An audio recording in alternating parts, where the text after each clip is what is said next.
If you look at a map of the United States, you see state lines, interstate highways, and major cities. You see the boundaries that define jurisdiction and law. But there is another map, an invisible one, that overlays the country we think we know. This is a map of loopholes, a map of exceptions, a map where the age of adulthood, which we collectively agree is 18, dissolves into a gray area of judicial discretion and parental control. We often tell ourselves that child marriage is a relic of the past, or a tragedy restricted to developing nations thousands of miles away. The data tells a different story. Between the years 2000 and 2018, nearly 300,000 minors were legally married in the United States. Let's pause on that number. 300,000. That is roughly the population of Pittsburgh, Pennsylvania, an entire city of children, the vast majority of them girls, married to adult men. This isn't happening in secret bunkers, it is happening in county courthouses, signed off by elected judges, and stamped with the official seal of the state. It is happening in rural communities in the Bible Belt, in immigrant enclaves in major cities, and in destination wedding capitals. Today, we are going to conduct a forensic examination of this practice. We will travel to the top 10 states where child marriage has flourished. We will name the towns, we will read the court records, and we will hear the voices of the women who, as children, stood before a judge and were legally signed away. This is the story of the United States of child marriage. Before we visit these towns, we have to understand the mechanism. How is it possible in the 21st century for a 12-year-old or a 14-year-old to get married in America? The answer lies in our history. Most U.S. marriage laws are rooted in English common law, which historically set the age of marriage at 12 for girls and 14 for boys. While statutes have evolved, the exceptions remained. Until 2018, child marriage was legal in all 50 states. The system relies on three main loopholes: parental consent. If a parent says yes, the state often steps aside. Judicial approval. A judge can waive the age requirement, often with no lower limit specified. The pregnancy exception. Historically, if a girl was pregnant, the state viewed marriage as the solution to prevent a child from being born out of wedlock. This legal architecture created what experts call the rape loophole. In many states, statutory rape laws do not apply if the perpetrator is married to the victim.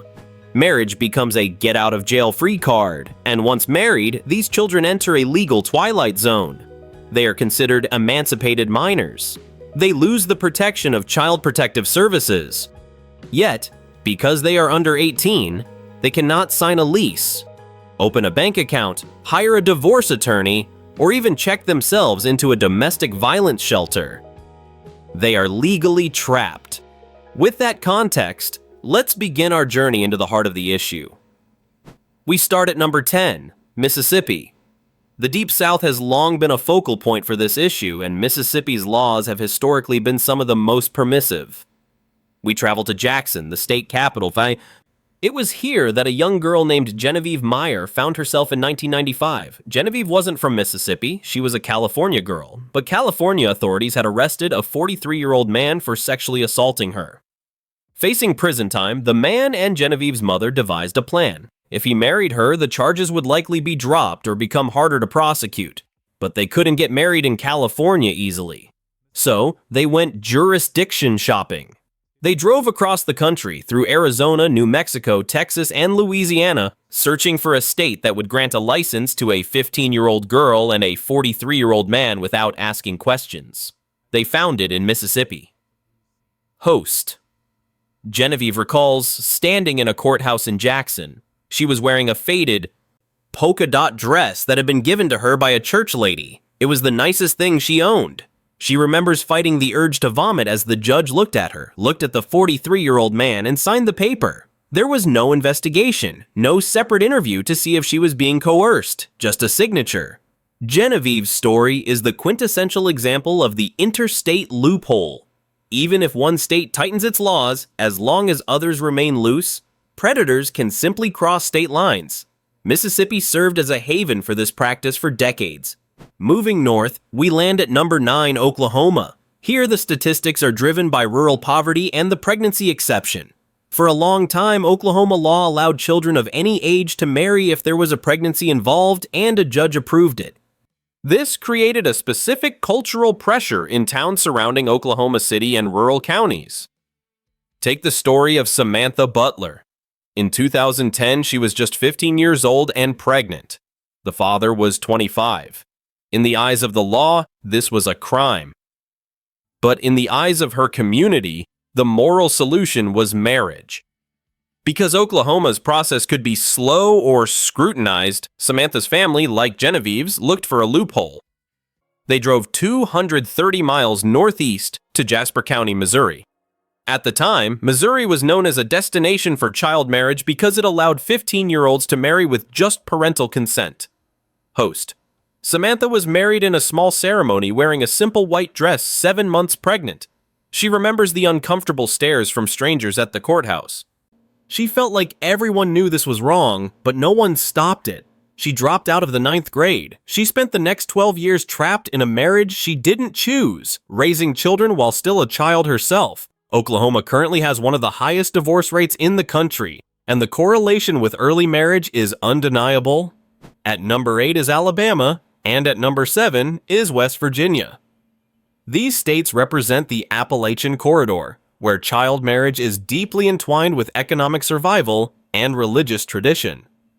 In Alabama, records show a history of licenses granted to girls as young as 12 in towns like Columbiana and Shelby County.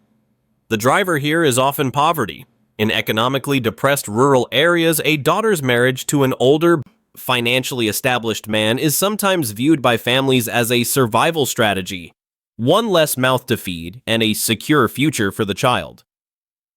Host: But it is West Virginia that has recently become a battleground. West Virginia has consistently held the highest or second highest rate of child marriage per capita in the nation. In some years, the rate was as high as 7 marriages per 1,000 minors. In 2023, advocates tried to pass Nyla's law to ban child marriage entirely. The resistance was fierce. Lawmakers in Charleston argued that banning child marriage would infringe on traditional values and parental rights. One delegate argued that if a teenage girl is pregnant, marriage is the only way to ensure the child has a father figure, effectively prioritizing the reputation of the family over the safety of the girl. The result was a compromise.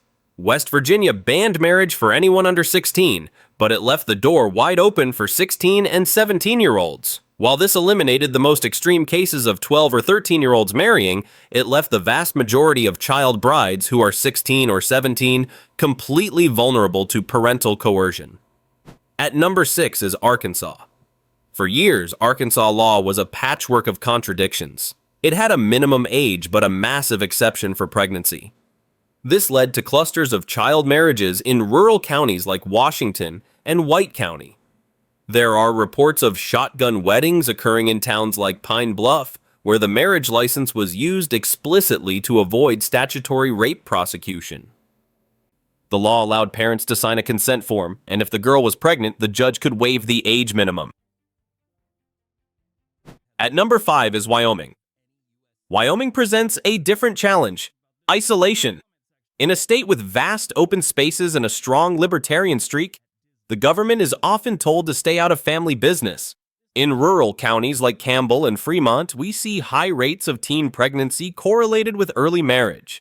But the danger in Wyoming is geographic. If a 16-year-old girl is married to a 30-year-old man and taken to a ranch 50 miles from the nearest town, she is physically cut off. She has no neighbors to hear her scream. She has no public transit to escape. Legislators in Wyoming have repeatedly killed bills to ban child marriage, citing the need to protect young love or religious freedom. But the survivors from these areas tell stories not of love, but of servitude and labor, being forced to work on farms or in homes with no access to education or the outside world. Number 4 is Kentucky. The Bluegrass State has been a focal point for investigative journalism regarding child marriage. Between 2000 and 2018, thousands of children were married here. But when you look at the data, it's not uniform, it's clustered. We look at Pulaski County, home to the town of Somerset. Here, 27% of children live in poverty. The economic pressure pushes families to marry off daughters early. But the most disturbing revelation came from Barron County, specifically the town of Glasgow. Investigative reporters discovered what they called the judge lottery. In Kentucky, judicial approval was required for young minors. In Barron County, records showed that over a 6-year period, one specific district judge approved every single child marriage petition that crossed his desk. Host. One case involved a 15-year-old girl marrying a 30-year-old man. Another involved a girl marrying a man nearly twice her age. This highlights a systemic failure. The judicial check that is supposed to protect children often fails because judges are elected officials who may not want to anger local families, or they simply hold personal beliefs that favor marriage over single parenthood, regardless of the child's age. Donna Simmons, a survivor and advocate from Kentucky, pushed hard for reform. In 2018, Kentucky finally raised the minimum age to 17, but it stopped short of a total ban. The judge lottery has been closed for the youngest children, but 17-year-olds remain vulnerable. We now enter the epicenter of religiously motivated child marriage. Number 3 is Utah, and number 2 is Idaho. While child marriage happens in all communities, the statistics in these states are heavily skewed by the presence of fundamentalist enclaves, specifically the FLDS, Fundamentalist Church of Jesus Christ of Latter-day Saints. We are looking at the Short Creek area, which straddles the border, Hilldale, Utah, and Colorado City, Arizona. For decades, this community operated as a law unto itself. Under prophets like Warren Jeffs, placement marriage was doctrine. Girls were assigned to men, often already married, often decades older, as spiritual wives. Host. Because these marriages were often not legally registered, they technically didn't show up in marriage license data. However, to avoid prosecution for statutory rape, or to obtain state benefits, legal marriages were also performed, often involving girls as young as 14. Even after the arrest of Warren Jeffs, the practice went underground. In 2022, the FBI arrested Samuel Bateman, the leader of a splinter group near the Arizona-Utah border. The details were horrifying. Bateman had taken at least 20 wives, most of them minors. He was transporting them in a trailer with a makeshift bucket for a toilet. He wasn't just marrying them, he was trafficking them. When authorities in Arizona or Utah would close in, he would move the girls to Spokane, Washington, or rural Nebraska. This shows how the patchwork of state laws is used by predators to play a shell game with children's lives.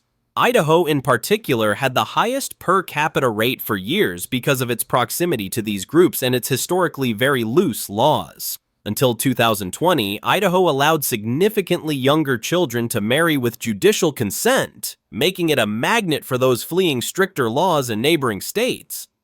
And finally, the state with the highest rate of child marriage in America is number 1, Nevada. When you think of Nevada weddings, you think of Elvis impersonators and drive-through chapels. You think of tourists, and that is exactly the problem. Nevada's high numbers aren't driven by local culture, they are driven by the destination loophole. The epicenter is Clark County, Las Vegas. For decades, Nevada had no statutory minimum age floor. A judge could approve a marriage for a child of any age. This made Las Vegas the go-to destination for predators from all over the country. Host. Data analysis revealed that 80% of the underage marriages in Las Vegas involved people who lived out of state. Men would bring teenage girls from California, where laws might be stricter or scrutiny higher, to a wedding chapel in Vegas. It was an industry. Chapels didn't ask questions, they just wanted the fee. Judges rubber-stamped the petitions. In 2019, Nevada finally passed a law setting the floor at 17. The impact was immediate and dramatic. In the year following the ban, the number of child marriages dropped from hundreds a year to almost 0. This proved that the high rates were not about Romeo and Juliet romance. They were about exploitation of a legal loophole. While those are the top 10 states by rate, the story doesn't end there. There are communities and practices that operate largely off the grid or in states you wouldn't expect. California. California has no statutory minimum age for marriage. While it requires court approval, there is no hard floor. This legal ambiguity allowed the story of Sarah Tasneem. Sarah was 15 when her father introduced her to a 28-year-old stranger at a religious gathering in Los Angeles. She was forced into a spiritual marriage that night. Later, they drove to Reno, Nevada to make it legal. Sarah's story highlights how spiritual ceremonies are used to groom children before the state ever gets involved. The Hmong community. In places like Minneapolis, St. Paul, Minnesota, and Fresno, California, the Hmong diaspora has struggled with the tradition of siege, or bride kidnapping. This is a cultural practice where a girl is taken to a man's house and, once she enters, is considered his wife. These are often not legal marriages, but they are binding in the eyes of the community. Girls as young as 13 have been pulled out of school, their lives effectively over, without a single marriage license being filed. The Roma community. In cities like Houston, Texas, and Los Angeles, the insular Roma community practices traditional marriages for girls as young as 12 or 13. These are governed by the CRIS, the internal Roma court system. Because these communities are so closed off to outsiders, whom they call Gaj, these unions almost never come to the attention of U.S. authorities until a crisis occurs. The Hasidic community. In New York, specifically Brooklyn and upstate areas like Kiryas Joel, there is immense pressure to marry young. While usually legal, 17 or 18, recent investigations have uncovered rabbis performing religious marriages for children as young as 15 to prevent sin. We must also talk about the intersection of marriage and human trafficking. Marriage is often used as a cover for crimes that would otherwise be felonies. Immigration fraud. There is currently no minimum age for a U.S. citizen to petition for a foreign spouse. We found data showing that the U.S. government approved over 8,000 visa petitions involving a minor between 2007 and 2017. This allows for reverse trafficking. We look at the case of Naila Amin. Naila was a U.S. citizen growing up in New York. At 13, she was engaged to her 28-year-old cousin in Pakistan. At 15, she was taken to Pakistan, her passport was confiscated, and she was forced to marry him. He then used that marriage to apply for a U.S. visa. The U.S. government was effectively processing the paperwork for a crime scene. Domestic trafficking. We also see cases like that of the criminal network run by Ryan James Wedding, a former Olympic snowboarder turned drug trafficker. While his recent headlines focus on drug charges, the FBI and DOJ investigations into such networks frequently uncover the use of forced marriage as a tool to move women across borders, launder status, and cement alliances between criminal groups. The landscape is shifting. We are at a tipping point. As of 2025, a wave of states has finally said enough. Delaware, New Jersey, Minnesota, Pennsylvania, Rhode Island, New York, Massachusetts, Vermont, Connecticut, Michigan, Washington, Virginia, New Hampshire, Maine, and Missouri have all banned child marriage with no exceptions. But that leaves the majority of the country. In 34 states, it is still legal to marry a child. In California, New Mexico, Mississippi, and Oklahoma, there is still no statutory age floor. The resistance is organized.